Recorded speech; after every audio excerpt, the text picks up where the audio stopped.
New pyramid theory explain the missing evidence. Let's watch it. About 2 years ago, I got an email from a guy who had a theory about the pyramids. And at first, I kind of ignored it.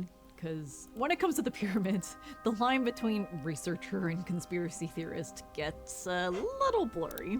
But he sent me all of his research, almost 10 years of work, and I did look at it eventually, and it completely changed the way that I look at the pyramids. He said the pyramids weren't built, they were unbuilt. And maybe all the missing evidence that we've been searching for, the ramps, the tools, the machinery, it's not missing at all. It's actually right in front of us, just misinterpreted.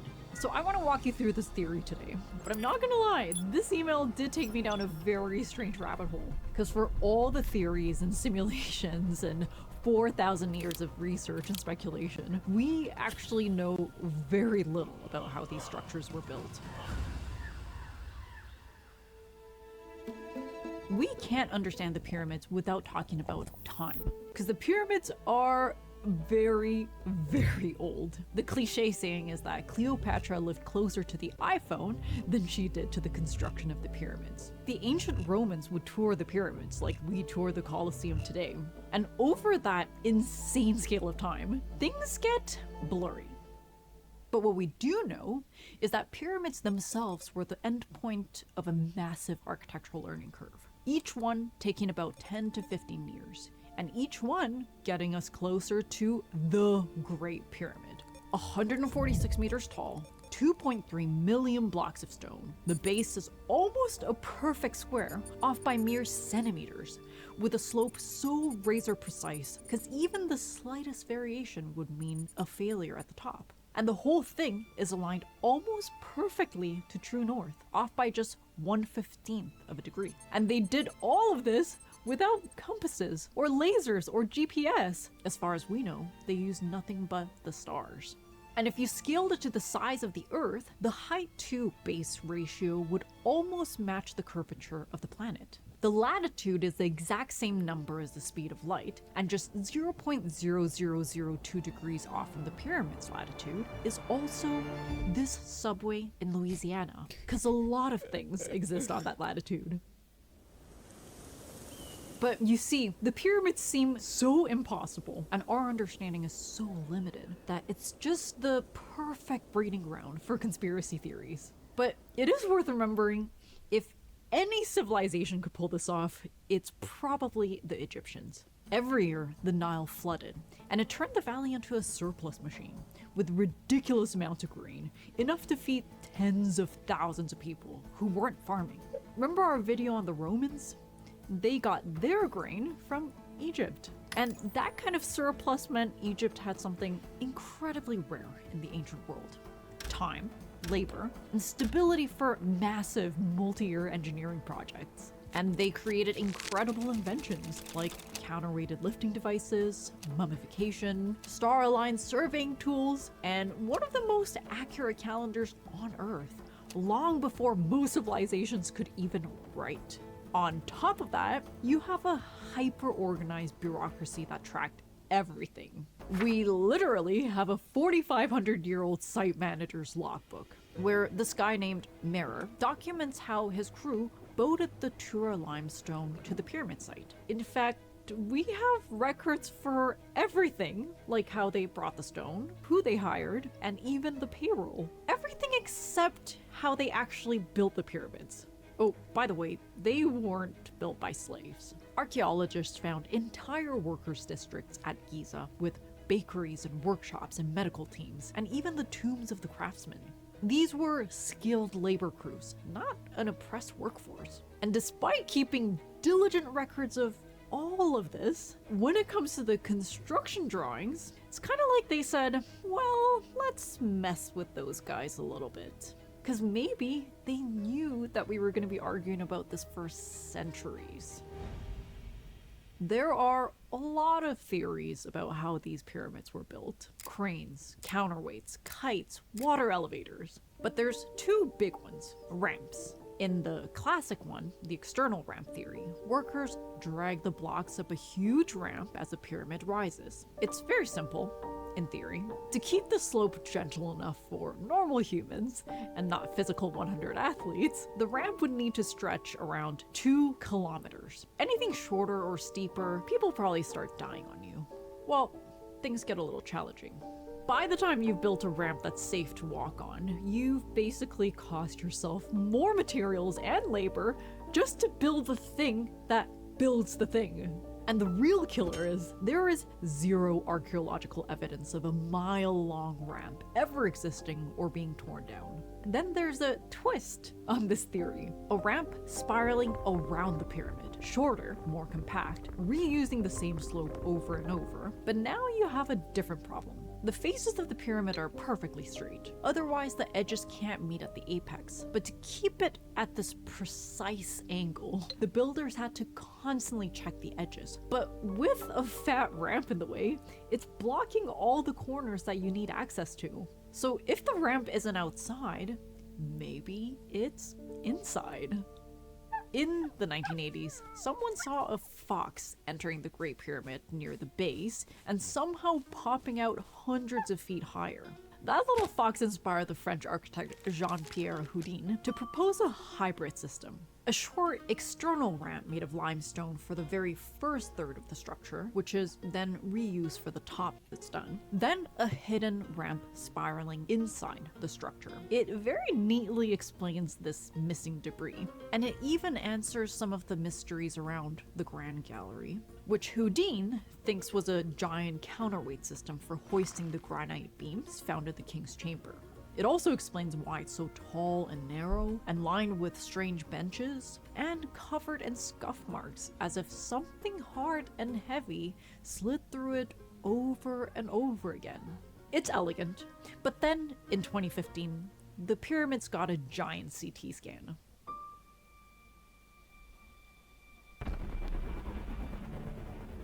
This is muon tomography. Think of muons as high-energy particles from space that are constantly raining down on Earth. They pass through rock, but very dense areas slow them down. So if you put detectors inside and around the pyramid and wait long enough, you can build a 3D density map, kind of like a medical CT scan, and you can do all of this without touching a single stone. And in 2015, they found something crazy. A massive, unexplained void just above the Grand Gallery, which led to thousands of new theories overnight. But what they didn't find was a clean spiral running just under the surface. If a kilometer-long ramp was hiding there, let's say, you would expect at least a faint trace, but instead the scan shows scattered voids. It doesn't necessarily kill the idea, but it strongly weakens the argument. And then most other pyramid construction theories are variations on these two. The thing about these theories is that most of them actually work until you reach the top. The apex is actually the hardest part of the whole structure, because even a tiny error at the base becomes a huge deviation at the top.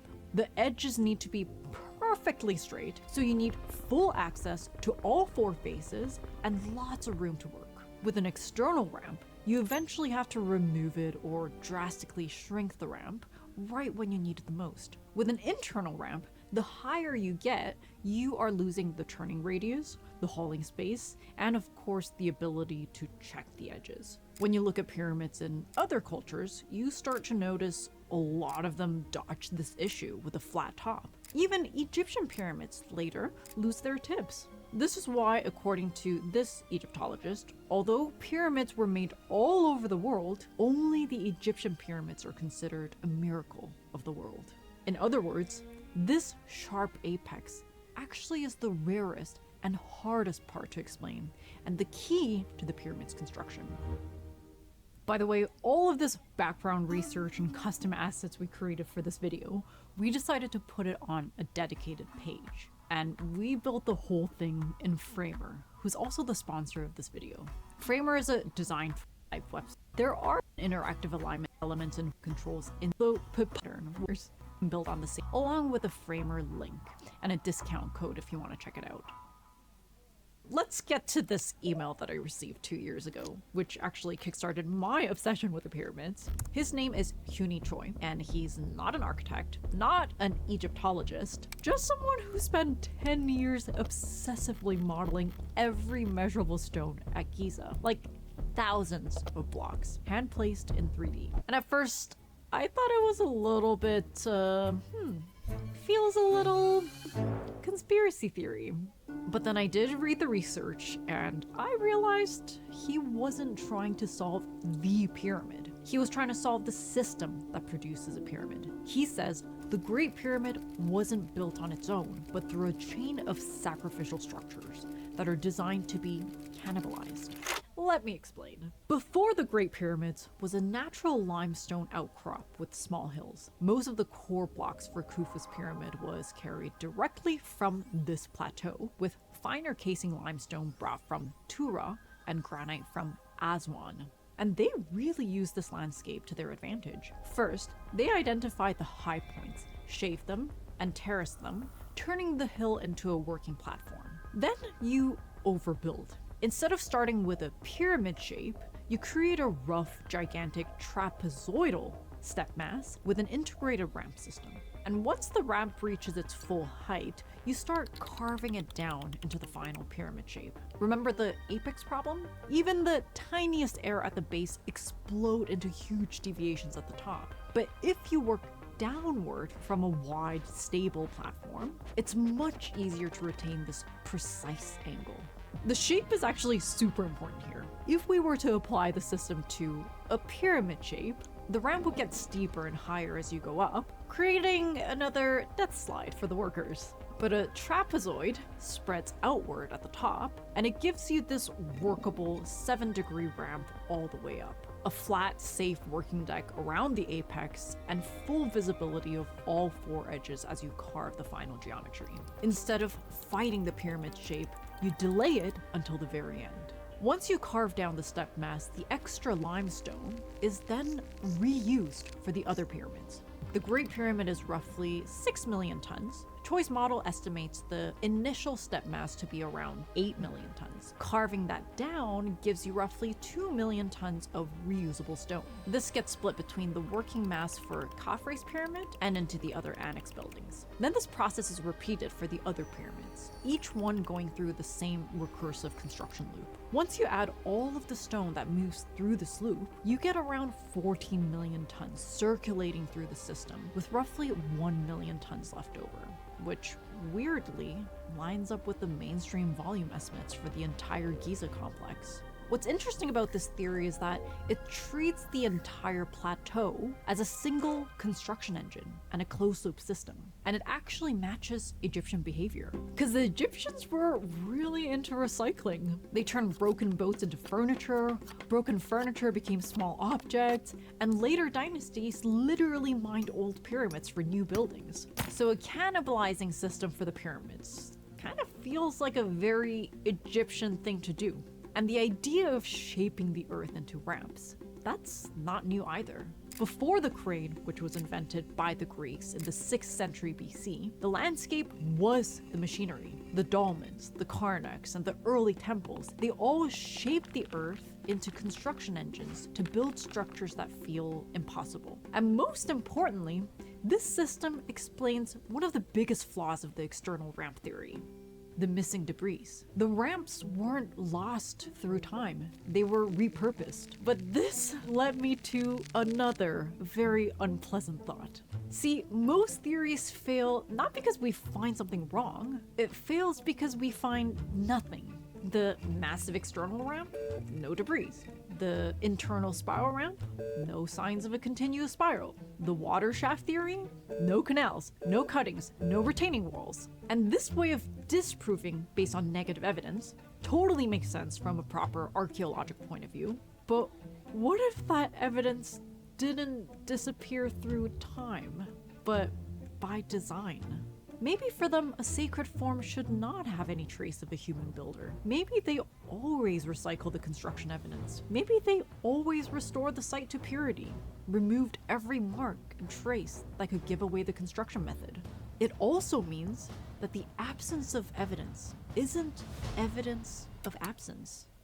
But sometimes an architectural detail can reveal the construction method, even if they try to hide it. This YouTuber, History for Granite, went through an insane journey to catalog around 6,000 surviving casing stones across 3 sides of Khafre's pyramid. And he found a pattern: tiny tapered stones forming vertical streams on each facade, which he calls bonding stones. A more common masonry term is keying stones, which are essentially smaller, special pieces of stone that can slide down to stitch 2 masonry runs together. And it actually reveals a lot. First, different sections were laid simultaneously by different crews for efficiency, and then stitched together. Second, since there's no bonding stones at the centers or the corners, these weren't ending lines, they were starting lines. The last and most importantly, all 3 faces show the exact same pattern. This is pretty important because if there was a giant external ramp attached to the structure, you would probably see hotspots of bonding stones around the working edge. It doesn't prove any single theory, but it strongly suggests that the casing had to be carefully stitched together from multiple directions, and the crews likely had a wide, stable working deck around a clean, unobstructed pyramid core.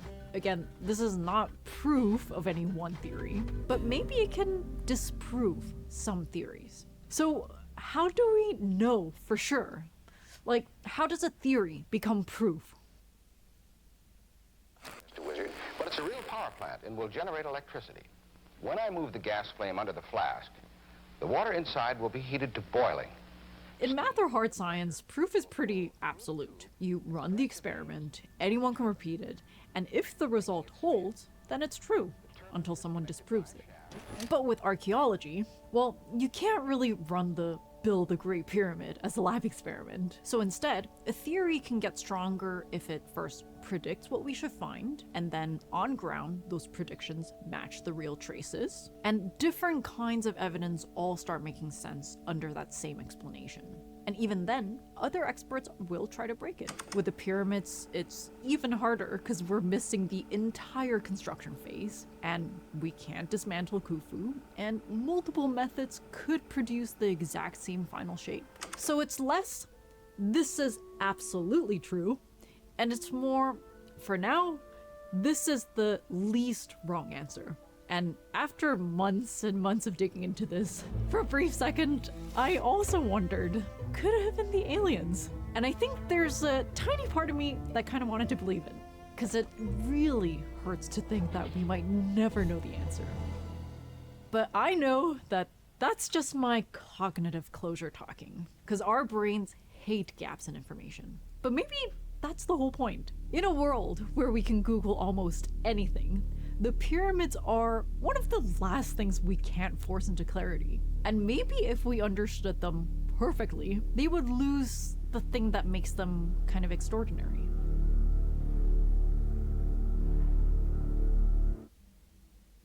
So what do you guys think? Do you think we're ever gonna solve the mystery of the pyramids?